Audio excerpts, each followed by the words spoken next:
گفتن که یک پسری عاشق یه دختری شد، رفت به پدرش گفت که برو واسه من خواستگاری. پدرش رفت خواستگاری، دختره رو تا دید یک دل نه صد دل خودش عاشق دخترش شد. به پسرش گفت که نمیشه، این در شأن تو نیست، در شأن یک نفر مثل منه. مشاجره بین اینها بالا گرفت، گفتن میریم پهلوی دانای دهمون. رفتن پهلوی دانای ده.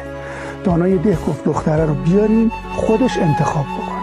تا دختر اومد، دانای ده هم یک دل نه صد دل عاشق این دختر شد. گفتم میریم سراغ وزیر. رفتن سراغ وزیر. وزیرم تا دختر رو دید یک دل نه صد دل عاشقش شد. مشاجره بالا گرفت، رفتن پیش سلطان. سلطان گفت که نه، اصلا مال شما نیست، این در شأن منه.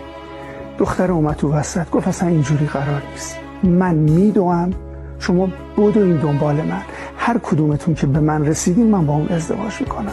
دختر دوید و اینا دویدن دنبالش و بعد از یه مسافتی افتادن توی گودالی. دختر اومد بالا سرشون گفت اسم من دنیا، همتون دارین میدوین دنبال من، حق و ناحق میکنین، وجدان رو زیر پا میذارین، خانواده رو زیر پا میذارین که به من برسی و دست هیچ کدومتونم به من نمیرسه و جای همتون توی این قبره. حالا جناب حافظ گفت جمیله ایست عروس جهان، ولی هشدار که این مخدره در عقل کس نمی‌آید.